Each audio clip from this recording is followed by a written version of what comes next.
ഫോണിൽ എനേബിൾ ചെയ്തിട്ട് ഉണ്ടാക്കുന്ന സ്കാം ആണ്. അതായത് നമ്മുടെ വാട്സാപ്പ് ഉൾപ്പെടെയുള്ള കാര്യങ്ങൾ ഹാക്ക് ആകും. ഹാക്ക് ആകുക മീൻസ് അവർക്ക് അതിനുള്ള ആക്സസ് കിട്ടും. ഇപ്പം ഞങ്ങൾ വന്ന വഴിക്ക് മാഡത്തിനോട് സംസാരിച്ചാണ് ആ സെയിം ഒരു ഇൻസിഡന്റ് പറഞ്ഞിരുന്നു. അതായത് നമ്മളിപ്പോ ഒരു പാക്കേജ് ഉണ്ടെന്ന് പറഞ്ഞ് വിളിക്കുന്നു, ഡെലിവറി പാർട്ട്ണർ നിങ്ങളുടെ വീട്ടിൽ എത്തിച്ചേരാൻ സാധിക്കുന്നില്ല. അദ്ദേഹത്തിന്റെ ഒരു ഫോൺ നമ്പർ തരാം, അതിലേക്ക് നിങ്ങൾ ഒരു മിസ് കോൾ അടിച്ചാൽ മതി, പുള്ളിക്ക് നിങ്ങളുടെ ലൊക്കേഷൻ കിട്ടും എന്ന് പറയുന്നു. പക്ഷെ അവർ തരുന്ന ആ ഒരു നമ്പർ എന്ന് വെച്ച് കഴിഞ്ഞാൽ നമ്മുടെ ഫോണിലേക്ക് വരുന്ന എല്ലാ കോളും എല്ലാ SMS-ഉം അവർ പറയുന്ന നമ്പറിലേക്ക് ഫോർവേഡ് ചെയ്യാൻ വേണ്ടിയുള്ള ഒരു പെർമിഷൻ കൊടുക്കുന്ന നമ്പറാണ്. അത് *21* എന്ന് പറഞ്ഞ് തുടങ്ങുന്ന ഒരു കോഡിലായിരിക്കും സ്റ്റാർട്ട് ചെയ്യുക. അത് കഴിഞ്ഞ് ഒരു 10 നമ്പർ കാണും.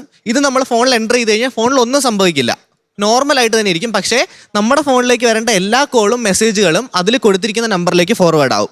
ബാങ്കിങ് സെക്ടറിലും ബാധിക്കും. അതായത് ബാങ്കിന്റെ എന്തെങ്കിലും ഡീറ്റെയിൽസ്, ഈ OTP വരുന്നത് നേരെ പുള്ളിയുടെ ഫോണിലേക്കായിരിക്കും പോവുക. ഇത് എല്ലാവർക്കും ചെക്ക് ചെയ്യാൻ വേണ്ടി *#21# എന്ന് പറയുന്ന ഒരു കോഡ് നമ്മുടെ ഫോണിൽ വെറുതെ ഡയൽ ചെയ്ത് കഴിഞ്ഞാൽ